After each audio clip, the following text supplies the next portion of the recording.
o Novo Testamento de carreirinha. Hoje, Epístola aos Hebreus, capítulo 3.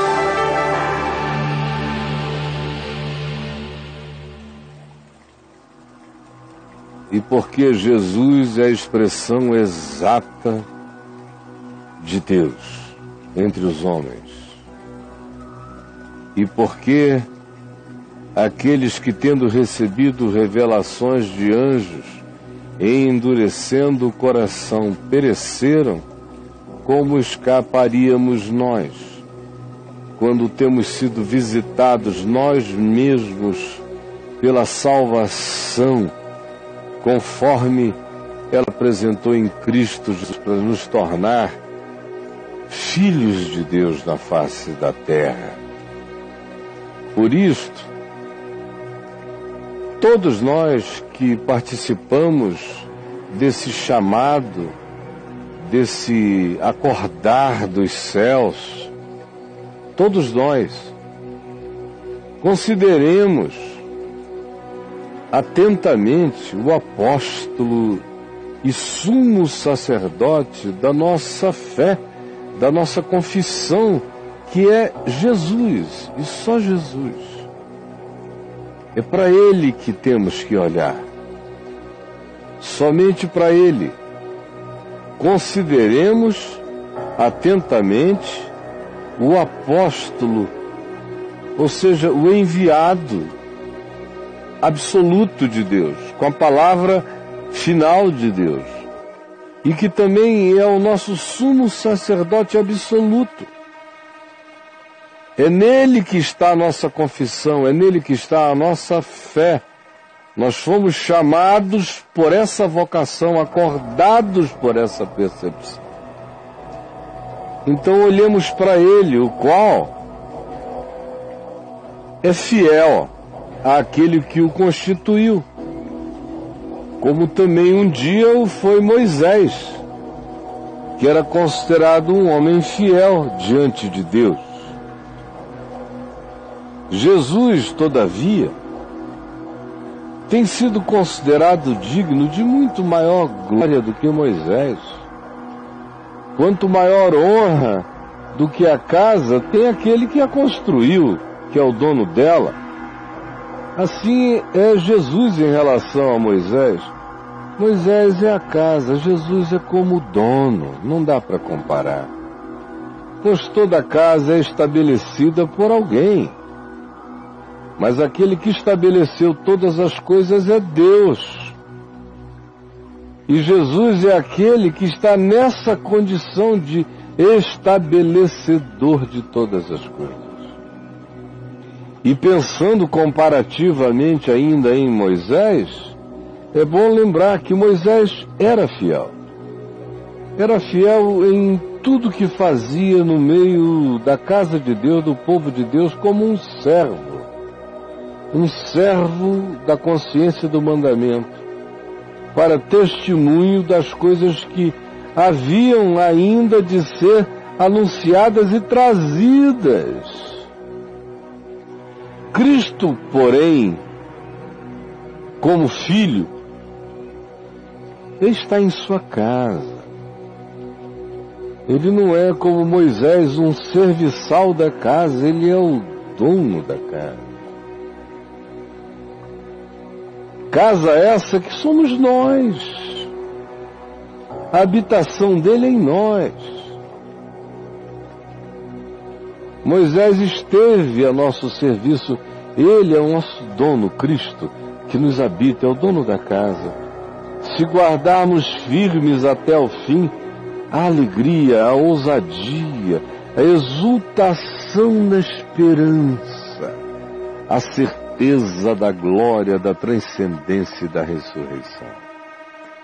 Assim, pois, como diz o Espírito Santo, hoje, se ouvirdes a sua voz, não endureçais os vossos corações, como foi no dia da provocação, no dia da tentação no deserto, onde vossos pais me tentaram, pondo-me à prova, e viram as minhas obras por 40 anos, trazendo sobre eles livramento e, por causa da dureza de seus corações, disciplina.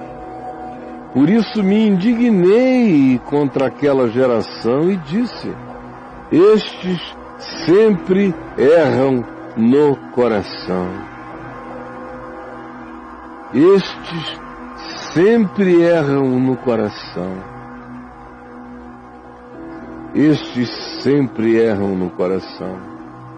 Eles também não conhecem os meus caminhos.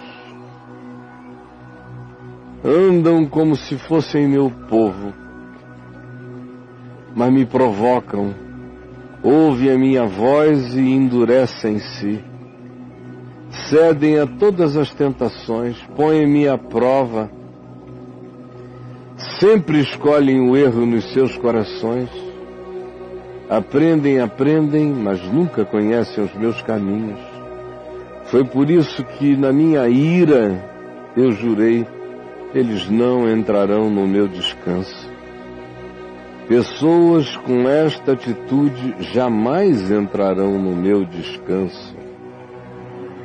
Portanto, meus irmãos, tende cuidado, para que jamais aconteça haver em qualquer um de vocês um coração perverso, incrustado de incredulidade, que venha vos afastar do Deus vivo. Cuidado com essa natureza de coração perverso, incrédulo, blindado. Pelo contrário, exortem-se mutuamente cada dia, ajudem-se mutuamente, acordem-se mutuamente, durante esse tempo de oportunidade, essa hora que se chama hoje, a fim de que nenhum de vós seja endurecido pelo engano do pecado, do cinismo, a fim de que nenhum de vós se dessensibilize, se cauterize, se torne invergável à sabedoria. Ajudem-se a não mergulharem nesse estado, porque este é o estado acerca do qual eu digo que aqueles que nele se afundam por deliberação não entrarão no meu descanso jamais. Porque nos temos tornado participantes de Cristo. Ou seja, tudo o que Ele fez, e conquistou se tornou nosso pela fé. Por que voltar atrás? Por que viver de um outro modo? Nós temos nos tornado participantes de Cristo se de fato guardarmos firmes até ao fim a confiança que desde o princípio tivemos, que ela não esmoreça. Enquanto isto se diz, hoje, se ouvirdes a sua voz, não endureçais os vossos corações, como foi no dia da provocação. Ora, quais os que, tendo ouvido, se rebelaram? Quem foram esses?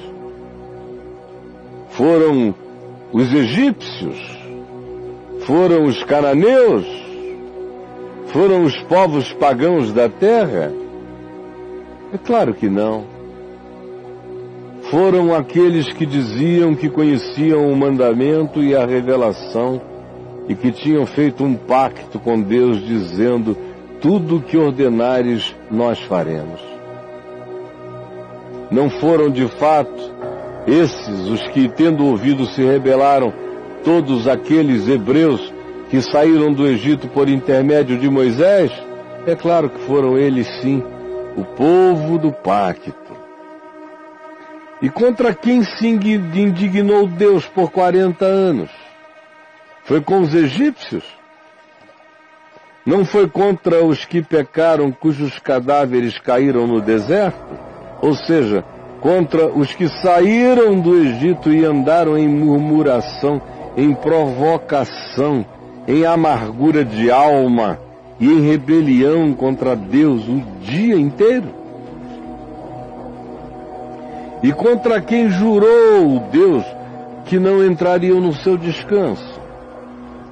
Senão contra os que foram desobedientes enquanto comiam maná, bebiam água que vinha da rocha, eram sustentados por provisões divinas e libertados por milagres extraordinários, mas o seu coração não parava de murmurar. Vemos, pois, que não puderam entrar no descanso de Deus por causa da incredulidade amarga e da cerviz dura e do absinto em seus espíritos. Temamos, portanto, que sendo-nos deixada a promessa de entrar no descanso de Deus, suceda parecer que algum de vós tenha falhado. Temamos, não entremos nessa, não alojemos esse sentimento, imaginando que, tendo nós recebido a promessa de entrar no descanso, a promessa tenha falhado. Ela nunca falha para quem confia, para quem descansa e para quem se entrega e se abandona ao amor de Deus. Esta foi a leitura de mais uma porção do Novo Testamento de Carreirinho, para mim e para você.